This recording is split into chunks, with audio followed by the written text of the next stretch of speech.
You know, nearly a year ago, 3 young Boy Scouts went sailing on Lake of the Pines but never came back home.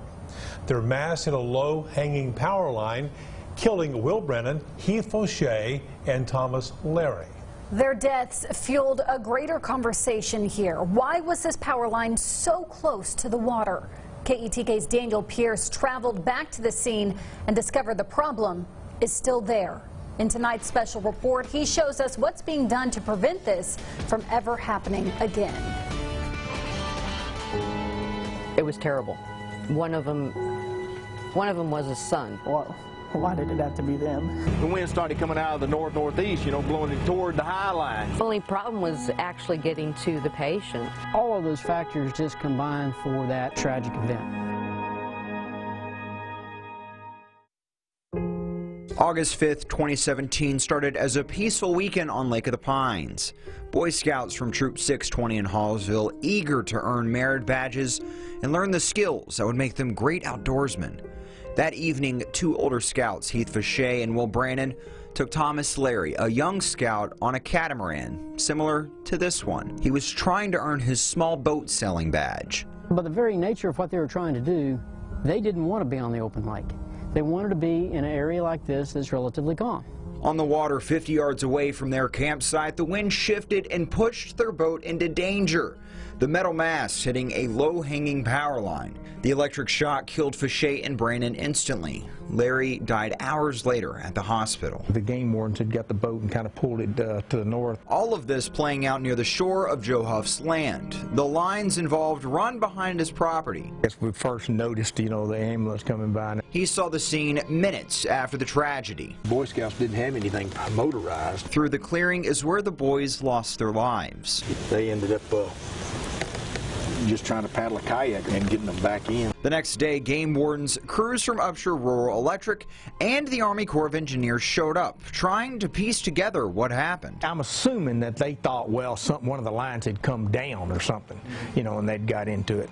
But instead, it was this, drooping electrical lines. As you can see, one significantly lower than the others. Just me talking to the guy, they said they just want to know where it was, as quick as they could. Was it because the water was too high, had the line sagged or something like that? And the guy said they were just in a normal position. A year after the accident, we wanted to find if anything has changed. Does the risk still exist?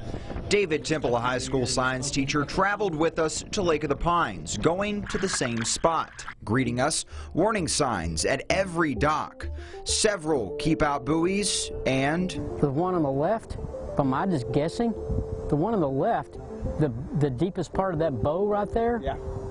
To me, that looks like it's almost a good 2 to 3 feet lower than the one on the far right. The same potentially deadly danger, sagging lines inching closer to the water. I feel as if I can just throw something up there and it hit it. Right. I mean, like I said, they're actually closer than what you probably realized. Hanging about 25 feet above the surface of the lake, despite a state law which requires all power lines to be at least 52 feet above water.